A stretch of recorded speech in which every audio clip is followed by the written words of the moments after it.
Now I'd like to welcome Dr. Deepali Pathak ma'am, Department of Forensic Medicine, SMS Medical College, Jaipur. Ma'am did MBBS from JLN Medical College, Ajmer, and MD Forensic Medicine from SMS Medical College. With a short intro, I'd like to welcome ma'am. Dr. Deepali ma'am. Ma'am, you're not audible actually. No, ma'am. You may please disconnect your earphones if possible, ma'am. No, ma'am, you're not audible.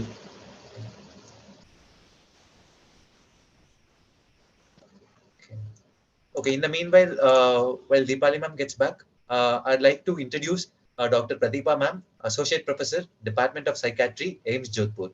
Ma'am's area of interest include child and adolescent psychiatry, women mental health, affective and somatoform disorders. Ma'am has more than 30 research articles in national and international reputed journals. Yes, ma'am. Deepali ma'am, you're audible. Kindly. Thank you so much. Thank you. Good evening to one and all. Thanks a lot for including me into this session, this webinar. It is a very informative one for me also. Can you share the slides for me, or should I share? Ma'am, I would share, ma'am. Just give me a moment.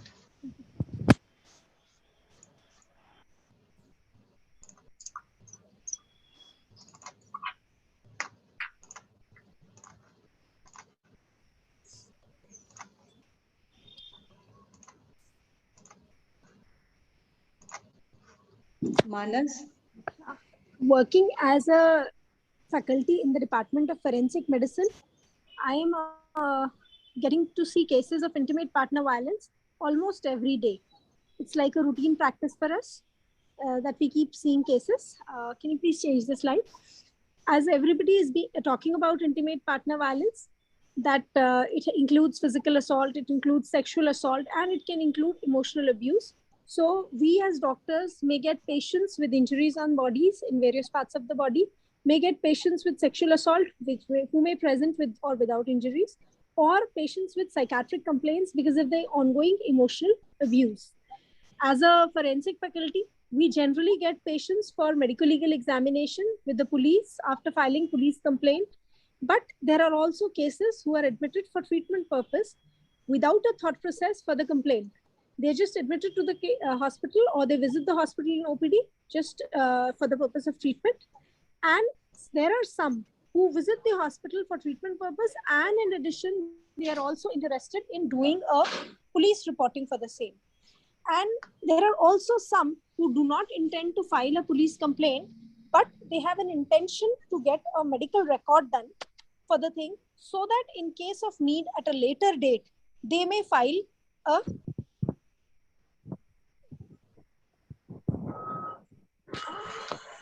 Can you please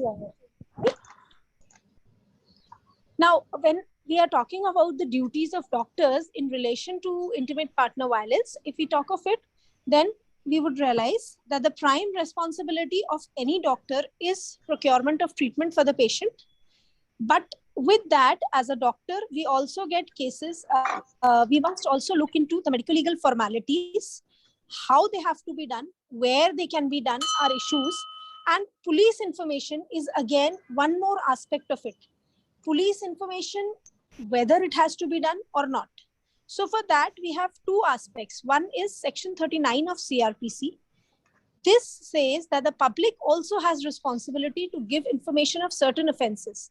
Now, when we talk of us as doctors, we are probably the first centers where people who are suffering violence in the form of physical injuries or sexual injuries, they will report to hospitals. So doctors are the first persons of contact for such victims. So as a responsibility, being a public person as well as being a doctor, police information is one of the sole responsibilities of doctors.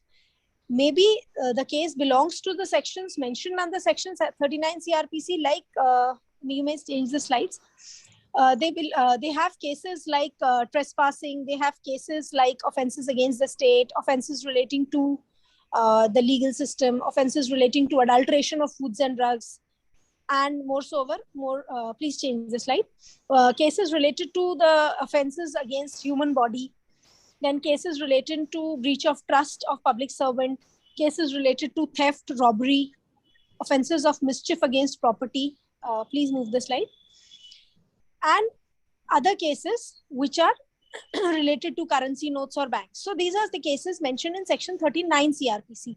But when we think of offenses against human body, then we just not inform about the cases which are related to dangerous to life injuries, but we also need to intimate about all sorts of injuries caused to human body. So whenever a patient is admitted and has been assaulted, as per the history stated, then police information is like a moral and legal responsibility. Moreover, when we talk of sexual assault as a component of intimate partner violence, then we have to see that please move the slide, that there is a section 357C of CRPC which has come up in Criminal Amendment Bill of 2013, which says that all hospitals, whether public or private, whether run by the central government, by the state government, or by any local body or by any person specifically, has a moral and legal responsibility to provide first aid or medical treatment, which should be given free of cost to all victims of offenses covered under 326A. That means the acid attack victims, and offenses covered under 376 or 377, that is the sexual assault, and are also bound to immediately inform the police about such incidences. So 357C again puts up a legal responsibility on us to inform the police. Now, I'm just narrating few cases just to quote examples of cases that we have got so that we can just get an idea of how we are getting cases. There was a pregnant female of 35 years who was a mother of 2 children. She presented to the hospital, had an amenorrhea of 4 months, and had presented to the hospital after being physically assaulted by her husband for past 3-4 days. She had been badly beaten up on the day of admission, and vaginal bleeding started, so that her neighbor got pity on her and brought her for admission to the hospital in 108 ambulance service. And on way in the ambulance, she had an abortion. The fetus was evacuated with the help of the staff in the ambulance, and she was admitted to the hospital, the gynecology department, emergency. She was bleeding profusely, and it really took them a lot of effort to save her life at that time. Because she had no attendants, the neighbor woman left her there saying that I have got her to the hospital and I can't be here with her further because otherwise I will also face consequences of the same. And the hospital made a lot of effort, arranged blood for her. All the doctors, available staff fought to save her life. 3 days she was took to get her normal. And after those 3 days, when we had prepared her medical legal report, we had informed the police, her husband reached back and counseled her that I will never abuse you, I will all take care of you. And she finally refused to do any action with the police and got discharged, hale and hearty, and went back.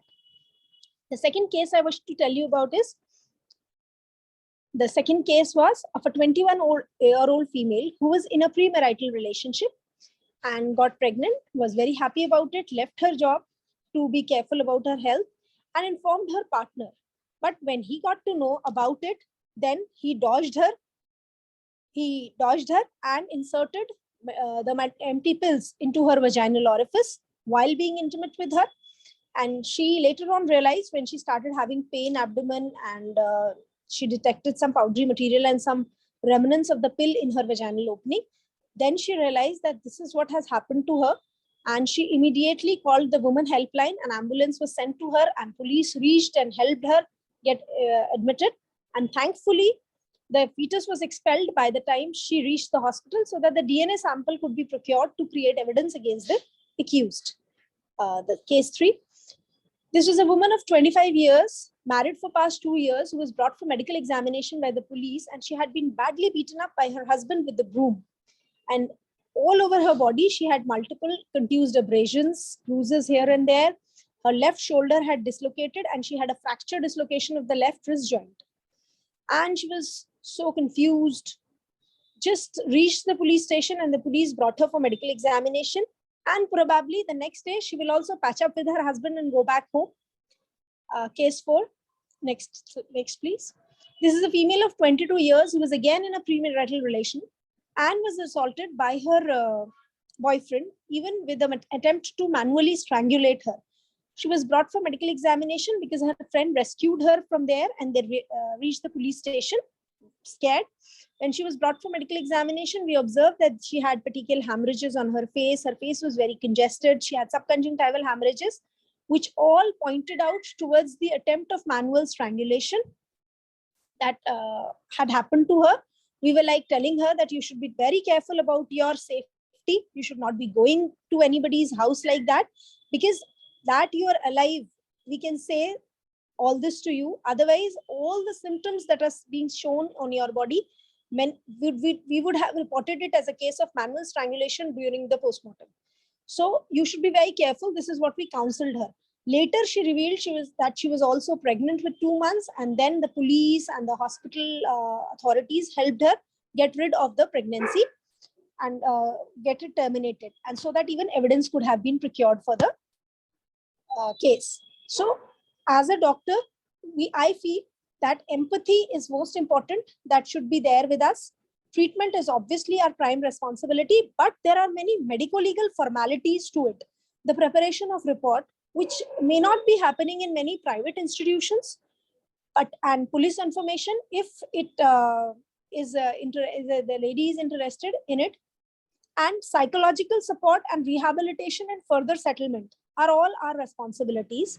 So as a physician, I think when we are responding, the most important thing, as ma'am also talked of it, that she noticed that there were eye injuries which were not corroborating with the history. So she thought that this may be because of intimate partner violence. So noticing such indications of IPV, screening for them. Screening can be done as a universal screening. We can keep screening females, but we can have trigger associated screening, like the patients who are coming to us, or we may ignore. But screening and assessment is an important part, so that if we get to know that it is intimate partner violence, then counseling can be done, and counseling would encompass family counseling, which is important. We can counsel the female to come up, to present herself, to tell everybody to fight against it. But more so over, it must have an involvement of family counseling, so that other family members can come to her rescue, and her husband can also be counseled into not doing it to her again. And referral to the police, referral to higher centers for treatment, referral to NGOs. All of it is a part of physician's response, but probably it is a very difficult thing to achieve. We inform the police, and we are like, we can't probe into it any further because we don't have a system to it. Like ma'am talked of one-stop crisis centers, which have been made mandatory since 2015. Like if we can have such operational one-stop crisis centers everywhere, then even intimate partner violence can be addressed to from there, along with sexual violence. So as a doctor, I think we should be very responsive to such cases, and medical legal formalities should be taken care of. Police information is one important component which must be handled too. Thank you so much.